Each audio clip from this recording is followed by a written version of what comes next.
আসসালামু আলাইকুম। আজকে আমরা আলাপ করতে যাচ্ছি বাচ্চাদের বই নিয়ে, যার নাম এসো সুন্দর জীবন গড়ি, লিখেছেন প্রফেসর ডক্টর ইউসুফ ইসলাম। আমরা বইয়ের প্রথম খণ্ডের তৃতীয় অধ্যায় নিয়ে আলাপ করব। তো আমরা চলে যাই বইটার তৃতীয় অধ্যায়, প্রথম খণ্ড তৃতীয় অধ্যায়। এর নাম হচ্ছে আল্লাহ, চ্যাপ্টার 3 আল্লাহ।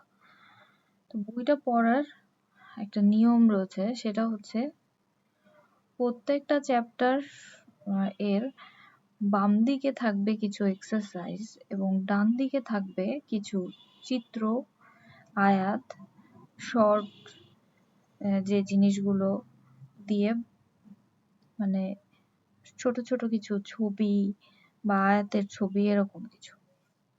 আমাদেরকে যা করতে হবে সেটা হচ্ছে বাম এবং ডান দুটা মিলায়ে পড়তে হবে পড়ার সময়। তো আমরা এখানে দেখি বাম দিকের এক্সারসাইজ নাম্বার 1, এটা হচ্ছে সৃষ্টিকর্তা শব্দটির অর্থ কি। নাম্বার 1, এখানে মার্কস দেওয়া আছে 1 মার্কস। তো বাচ্চা এখানে লিখবে, টিচার গার্জিয়ান হেল্প করতে পারে। সৃষ্টিকর্তা শব্দের অর্থ কি? এমন কতগুলো বস্তুর নাম লিখো যা তুমি তৈরি করতে পারো। এখানে বাচ্চা নিজে কি তৈরি করতে পারে সেই সম্পর্কে লিখবে।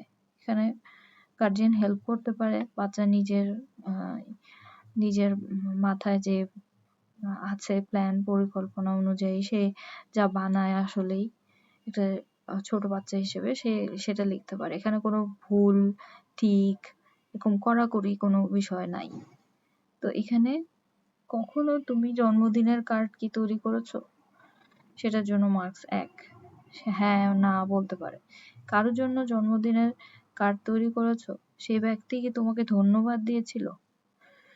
তো স্বাভাবিকভাবে কাউকে যদি আমরা কিছু দেই, সে ধন্যবাদ দেয়, তো সে লিখবে ধন্যবাদ দিয়েছে অথবা দেয়নি। যে ব্যক্তি ধন্যবাদ দিয়েছিল কেন দিয়েছিল বলে তুমি মনে করো? এখানে বাচ্চা চিন্তা করে বলবে।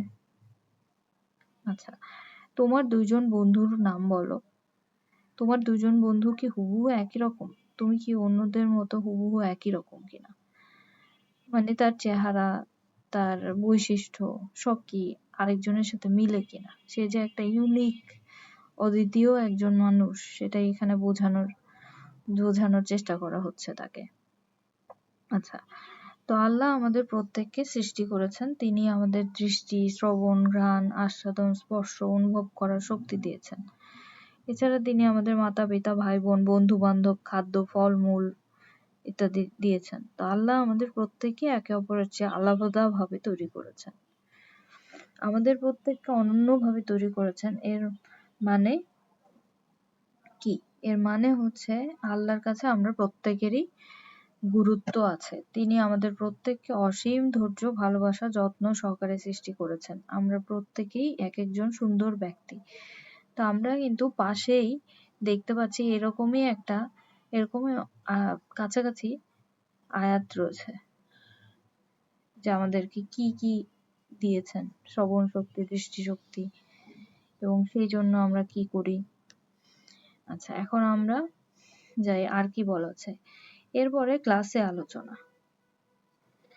আল্লাহ তোমাদের জন্য কি কি দিয়েছেন এবং তোমাদের ভিতর কি কি বৈশিষ্ট্য দিয়েছেন। পরবর্তী পৃষ্ঠার চিত্র 1.3.1 এ দেওয়া আয়াতের অর্থ থেকে কি বুঝলে তা আলাপ করো। তো এখানে পাশের পাতায় চিত্র 1.3.1 এ বলা হচ্ছে একটা আয়াত, তিনি মায়ের পেটে তার ইচ্ছা মতো তোমাদের আকৃতি গঠন করেছেন। এই প্রবল পরাক্রান্ত মহাজ্ঞানের অধিকারী সত্তা ছাড়া আর কোনো ইলাহ নেই। সূরা 3 আল ইমরান আয়াত 6। তো আমরা দেখলাম কি বলা হচ্ছে। এখন আবার যাই, কি আয়াতে দেওয়া আছে, আয়াতের অর্থ থেকে কি বুঝলে তা আলাপ করবে বা আলোচনা করবে। এখানে ক্লাসে আলোচনা করবে। করার পরে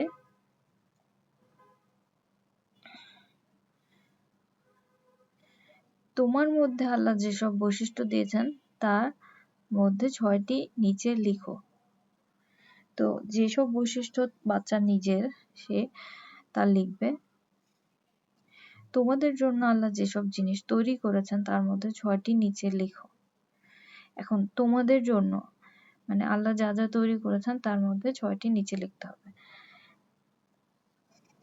তো আল্লাহ তোমাদেরকে যেসব গুণাবলী দিয়েছেন তার জন্য তুমি কি কৃতজ্ঞতা প্রকাশ করেছো কিনা?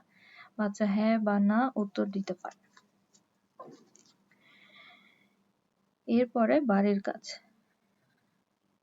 নিচে যে ছক দেওয়া আছে তাতে লিখো আল্লাহ আমাদের যেসব জিনিস দিয়েছেন তা কিভাবে তুমি ব্যবহার করবে। নিচে দেওয়া প্রশ্নের উত্তর দাও। এখানে বাম পাশে দেওয়া হচ্ছে আল্লাহ কি কি দিয়েছেন, আর এখানে ডান পাশে বাচ্চাকে লিখতে হবে আল্লাহ আমাকে যা দিয়েছেন তা আমি কিভাবে ব্যবহার করি। এরপরে তোমার কি আল্লাহর নিকট কৃতজ্ঞতা প্রকাশ করা উচিত? কিভাবে তুমি আল্লাহকে ধন্যবাদ জানাবে এই সম্পর্কে বাচ্চা লিখবে। এখন লেখার জন্য তার জন্য পাশে ডান পাশে যে আয়াতগুলো দেওয়া আছে তার সাথে মিলাতে পারে। যেমন তিনি তোমাদেরকে শ্রবণ, দৃষ্টিশক্তি, হৃদয়, বুদ্ধিমত্তা দিয়েছেন যাতে তোমরা কৃতজ্ঞতা প্রকাশ করো। তো এই আয়াত দেখে সে ডিসিশন নিবে যে তার কৃতজ্ঞতা প্রকাশ করা উচিত কিনা। তারপরে আকাশ পৃথিবী থেকে জীবিকা দান করেছেন আল্লাহ, এছাড়া উপাস্য নেই। তাহলে এখানে কিন্তু আমাদেরকে ব্লেসিং সম্পর্কে বলা আছে।